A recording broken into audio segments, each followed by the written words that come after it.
Olá, galera! Escritor Helder Raimundo na área. Eu estou lendo com vocês o livro Aprisionados, o apodrecimento da sociedade brasileira. No vídeo anterior, um vídeo de quase 40 minutos, eu li o prefácio, que é situando vocês, e li o primeiro capítulo, que é Desagregação, Raízes de uma Psicopatia Anunciada. Então, assim, se você assistir outro vídeo, deixa um comentário no meu vídeo, você vai continuar me acompanhando. Eu li da página 7 até a página 22 desse livro, que está disponível na Amazon. E agora eu vou ler o capítulo 2, que é um capítulo menor. Se o vídeo ficar curto, eu lerei 2 capítulos, tá bom? Me acompanhem lá. Nós deixamos o Adão preso. Leia o vídeo anterior, vai estar na playlist Lendo com o Autor, para que você possa ter acesso a essa história. Vamos lá então. Sem mais delongas, capítulo 2, Abandonados. Capítulo 2, Abandonados, uma outra face da capital europeia. Meu romance baseado em fatos reais. A morte por si só já era vista como uma tragédia, algo desprezível demais e que precisava ser combatida. Mas, dado o Brasil que vivíamos, poucas pessoas eram capazes de realmente gerar comoção social. Poucas coisas eram capazes de realmente gerar comoção social. Ou, se gerasse, seria como fogo de palha, que pega fogo rapidamente, mas se dissipa do mesmo modo. Em todas as regiões do país, milhares morriam de fome, de doenças, que já poderiam ter sido erradicadas há mais de um século. O resto do mundo usa a ciência e a medicina para descobrir a cura de muitos males. E o brasileiro, depois da cura descoberta, precisa batalhar para que a corrupção não impeça a aplicabilidade de uma política pública que solucione determinado problema. O crime, tal como aquele cometido por Adão Marques, proliferava em todas as capitais do país. E sem saber o que fazer com tal situação, o remédio era mandar prender e deixar que os lobos se devorem. Avançamos para a década de 1980 e nada mudou de fato. O presidente anterior, José Sarney, deu uma profunda contribuição acerca do que não deve ser feito no país. Parecia que não havia solução para que viéssemos a nos desenvolver. Fernando Collor de Mello, presidente seguinte, se envolveu em mais problemas de corrupção que é até difícil numerar.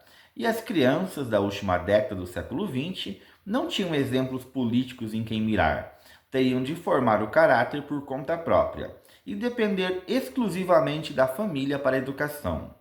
Na esteira desse desabrigo promovido pelo poder público, do desencanto com um Estado que não cumpria as próprias leis que criara, o brasileiro comum, aquele que não trabalha no setor público, se distanciou paulatinamente de tudo que tem relação com a política. Era tudo que os políticos queriam: agir sem a fiscalização da sociedade. A questão do crime se tornava quase insolúvel, e essa era uma das principais bandeiras dos políticos da época. Acontecia que tanto a fome como o crime, questões rudimentares de serem resolvidas se houvesse empenho do poder público, eram, por outro lado, uma das garantias de que o povo não iria se revoltar contra os abusos e a corrupção que ele via em denúncias todos os dias nos noticiários da TV. É preciso ter um desastre, um problema nacional grave no governo atual, para a oposição ter uma justificativa e se apresentar como opção. A miséria como um todo e a ignorância nas suas distintas facetas não eram acasos, eram projetos de governo. É somente porque falta investimento na saúde que o cidadão tolera superfaturamento na compra de produtos hospitalares, principalmente quando há uma emergência sanitária. Emergência essa que seria enfrentada tranquilamente diante de um Estado organizado. É somente por causa das mortes violentas noticiadas na TV, como a da Cici Nogueira, que toleramos que nossos direitos sejam violados pelas autoridades policiais, que sejamos revistados, xingados, ultrajados de toda forma. E dizemos: eles fazem isso para nossa proteção. Estou me identificando e expondo minha vida porque é mais seguro. Mas tente ligar para a polícia logo após um assalto ou procure um policial em um local em que você mais precisa. Demorará tanto a resposta que até você ser atendido já terá sido vítima de um crime. Faça o mesmo teste com socorristas e similares e a resposta é sempre a mesma: a demora.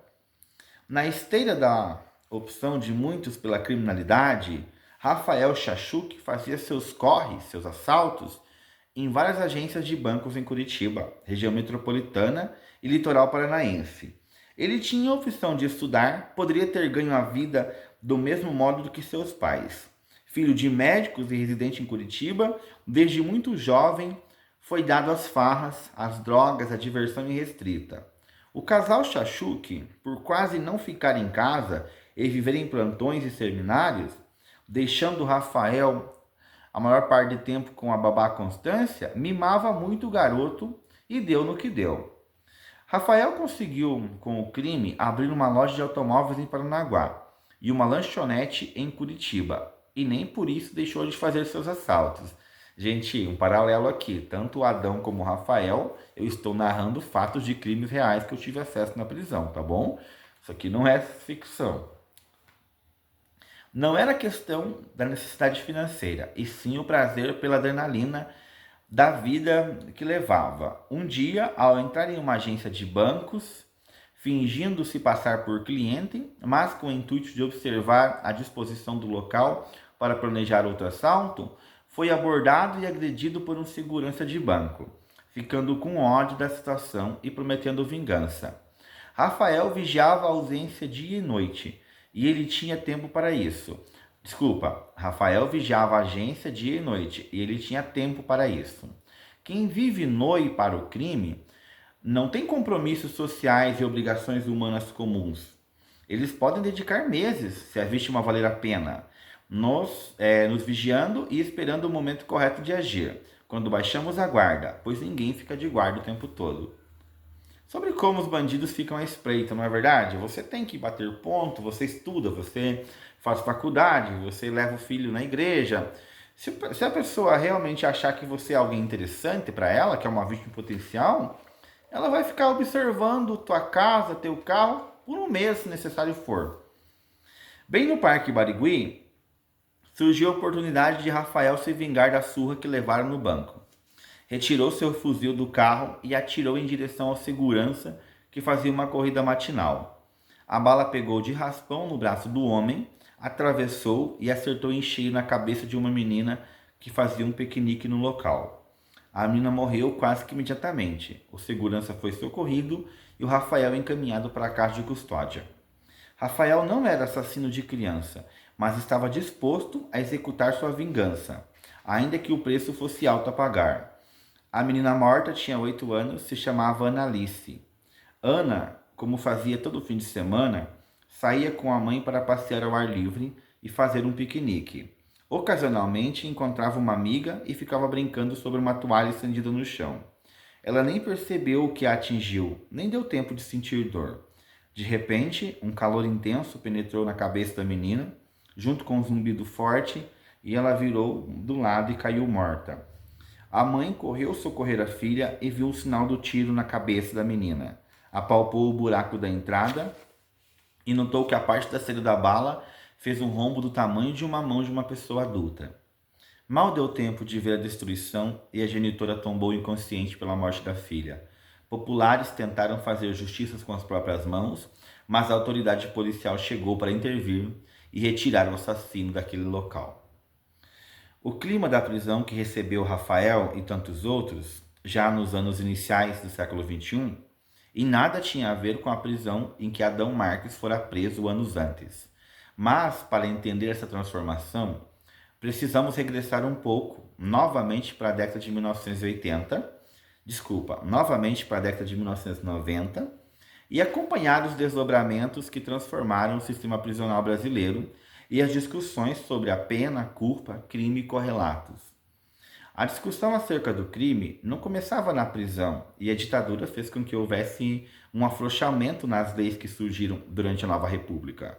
O medo de ter a casa invadida pela força policial, de ser preso sem acusação, de ser revistado sem fundada suspeita e de não ter um devido processo legal, fez com que todos os crimes das contravenções penais até os crimes hediondos, fossem tratados segundo um rito legal moroso, apesar de termos na Constituição o princípio da celeridade processual.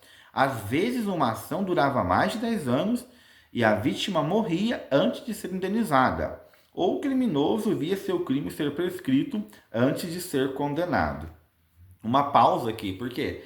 Porque na ditadura não havia esse negócio de devido processo, ampla defesa. Você era acusado, você era interrogado e pronto. E agora nós sabemos como é. Tem todos os direitos preservados, mas é tudo lento demais. Voltando. Dentro dos ambientes prisionais, a maioria das pessoas não sabiam como proceder. De um lado, os policiais e agentes penitenciários, adeptos de uma cultura militar, com a mentalidade de que os vagabundos não mereciam ser tratados como humanos, e de outro, as transformações advindas dos direitos constitucionais consagrados em 1988. A todo tempo, uma ação penal dentro de outra ação penal emergia, ou seja, presos condenados pelos mais variados crimes tentavam fazer com que o Estado fosse responsabilizado por um tratamento que eles consideravam desumano. A disputa entre Estado e detentos gerou tensões que transformariam toda a comunidade carcerária do século XXI. Em 2 de outubro de 1992, ocorreu o massacre do Carandiru, na Casa de Detenção de São Paulo.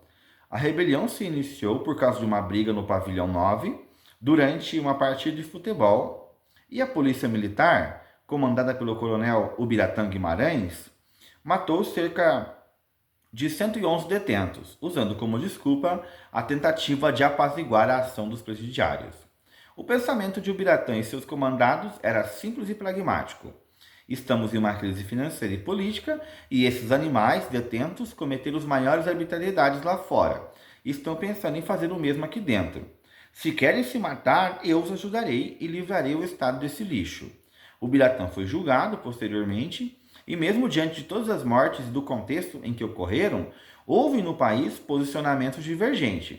De um lado, a maioria achava injustificável o assassinato de quem estava sob a guarda do Estado, e de outros, alguns vibravam com a ideia de que mais de 100 bandidos foram eliminados. É o chamado cancelamento de CPF. A população brasileira via nos presídios do estado de São Paulo e do Rio de Janeiro o epicentro do problema da criminalidade no país.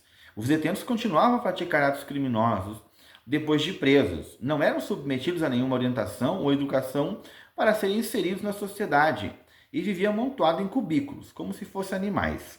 Eles agiam como animais também e assassinavam uns aos outros, sequestravam agentes penitenciários e espalhavam o terror por todos os lados. Em 2000, teve o massacre da Papuda, em São Sebastião, Distrito Federal. Em 2001, uma mega rebelião prisional em São Paulo e outras tantas que pulularam por todo o país, mas já sem a intensidade das primeiras que foram registradas, apesar de que, no norte brasileiro, continuamente ocorriam decapitações e acertos de conta entre gangues rivais. No sul do Brasil, mais especificamente em Curitiba, a influência da criminalidade do Sudeste era percebida e ninguém podia viver alheio a esse fato. Lá em São Paulo, as regras eram ditadas e seguidas pelas demais unidades da federação. O fato curioso é que os estados não eram capazes de uma ação conjunta enquanto a criminalidade ultrapassava todas as fronteiras e fazia valer suas vontades. É isso, né? Por que as polícias dos estados não são tão conjuntas? Por vezes você vê até polícia militar, polícia civil abordando uma outra em fogo cruzado, enquanto a criminalidade não tem fronteira. Na casa de custódia de Curitiba, além dos 2 detentos, Rafael Chachuk e Adão Marques, e além de outros tantos que em breve conheceremos, havia um que tinha um tratamento diferenciado. Seu nome era Amaral e ele era um dos chefes da favela do Parolim. Precisamos parar um pouco e entender o que era Curitiba desse início da década de 2000. Curitiba é conhecido como capital europeia, cidade modelo e outros atributos de encher os olhos dos seus prepotentes habitantes.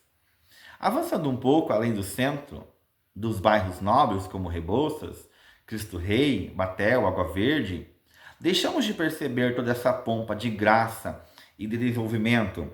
E chegamos em bairros como Parolim, cidade industrial de Curitiba.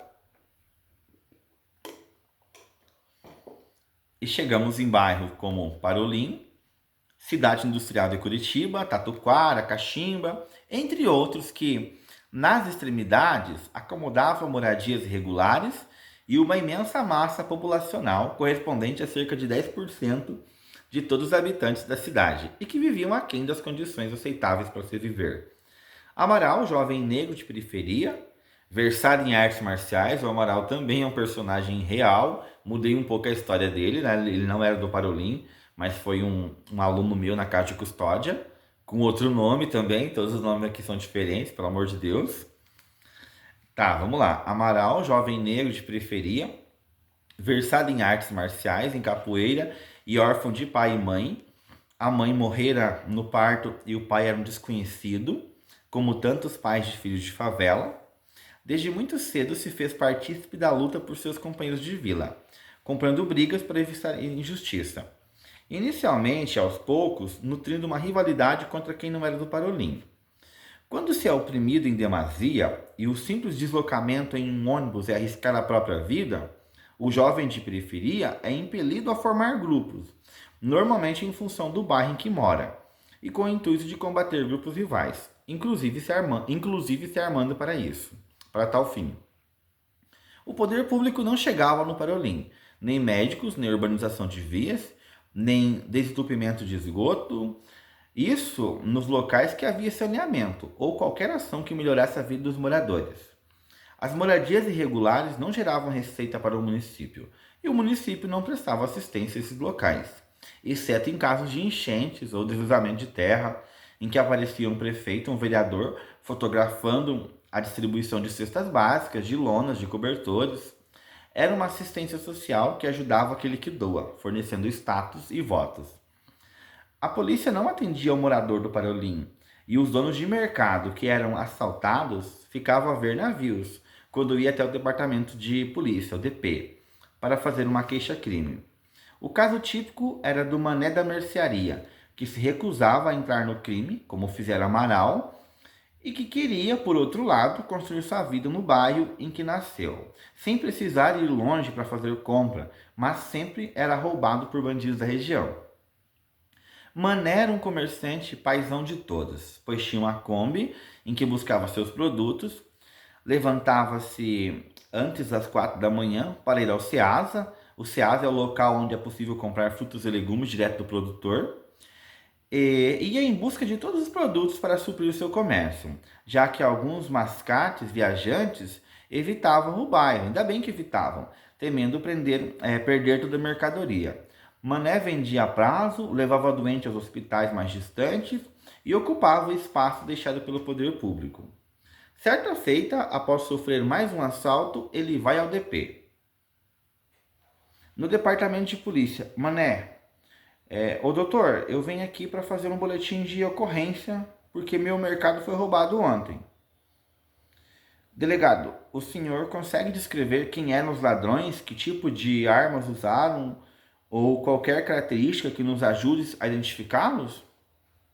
Mané, como é que eu vou descrever se eu não vi quem foi? Cheguei hoje e estava revirado prateleiras, estava tudo revirado, prateleiras quebradas, fezes no chão. Delegado, então o senhor não foi roubado, o senhor foi furtado. Mané, como não fui roubado? Vai lá ver o senhor. Levaram quase tudo, destruíram o resto. Delegado, roubo é quando há grave ameaça ao proprietário dos bens que é roubado. Furto é quando levam suas coisas sem ameaçar. Mané, eu lá quero saber dessas coisas, eu quero que o senhor me ajude. Aqui uma noção, abrindo um parênteses, sobre como o que acontece nos dias de hoje, o cidadão comum ele não sabe a terminologia.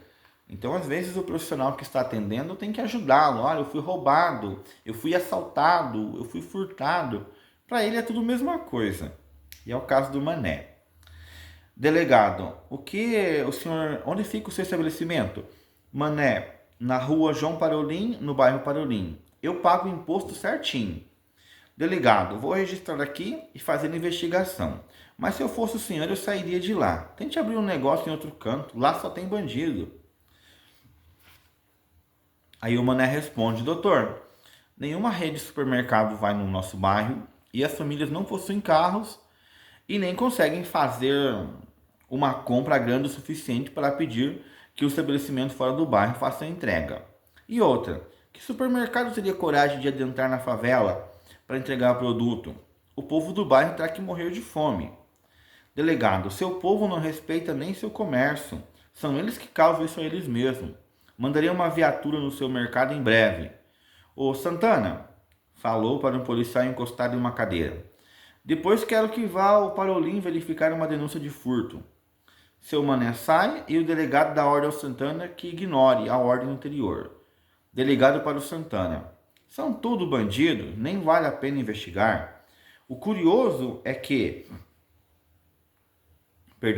dias mais tarde, o mesmo Santana estava dando batidas de casa em casa no Parolim em busca de uma bicicleta que foi furtada no bairro Água Verde. Seu mané e outros moradores que possuem comércios de garagem resolvem ir para conversar com Amaral e com outros rapazes, alguns envolvidos em pequenos delitos no bairro.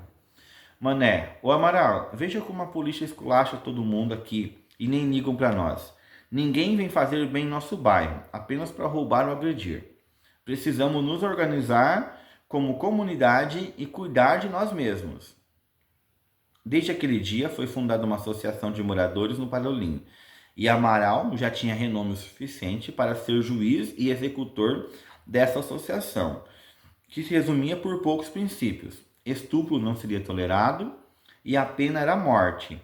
Roubar, furtar no bairro seria punido com uma surra e expulsão de casa.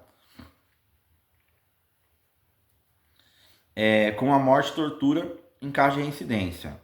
Talarico, quem tem relação com mulher casada, seria avisado na primeira vez e morto na segunda. O tráfico só era permitido se fosse da boca em que o Amaral comandava, e quem fizesse festas tarde da noite teria que pedir permissão aos traficantes. Quem estava no tráfico só sairia se virasse crente, daí poderia seguir a vida normalmente. E o bairro foi sendo pouco a pouco urbanizado, novos comércios vieram, a violência com os moradores foi reduzida, exceto quando havia divergência entre os criminosos. O Parolim virou um bairro paralelo, administrado pelo crime, cujos criminosos usavam como esconderijo, após cometer roubos e assaltos. Em outras partes da cidade, era considerado um local extremamente perigoso, e caso fosse visitar a região de carro ou de moto, e não quisesse ser morto, necessariamente teria de abrir os vidros ou andar com o capacete levantado sobre a cabeça. Qualquer veículo com vidros escuros ou fechados, ou qualquer motoqueiro com capacete e proteção, seria visto como assassino em potencial e não dobraria a primeira esquina sem ser alvejado por tiros. É aquele caso, né? Quando você chega num bairro que é muito violento e chega com um vidro fumê, com capacete, com visão escura, tudo isso chama atenção. Então o correto é você mostrar que não quer nada de errado já no início. Os adolescentes do Parolim se aventuravam em pequenos delitos, como pular a catraca de ônibus, sair sem pagar, em shoppings e por aí vai. Os grandes comércios de Curitiba se viram obrigados a reprimir fortemente qualquer grupo de jovens com trejeitos de bandidos. Segundo diziam, bandidos usavam blusas de moletom com gorro, shorts, bonés, coisas que serviam para ocultar o rosto em caso de cometerem crimes. Durante um assalto a um shopping, Amaral e seus colegas se deparam com a força policial e trocam tiros para fugir, sendo que um policial civil foi morto pelo bandido, que conseguiu fugir para a favela sem maiores problemas.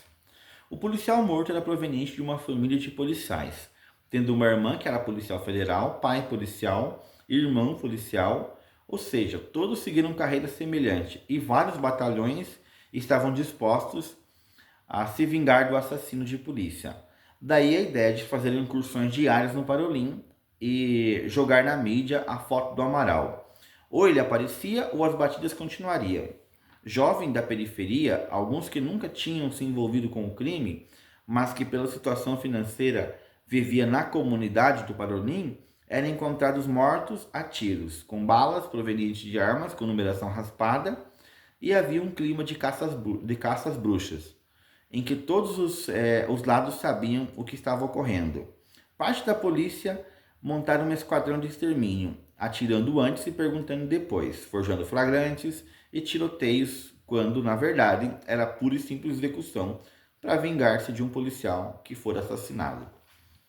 Certa feita, cansados da ação da polícia, o mesmo Mané planejou uma emboscada e faz com que Amaral fosse preso pelos crimes que cometera. O detento também foi enviado para a casa de custódia para aguardar julgamento. Passaria ainda por várias penitenciárias.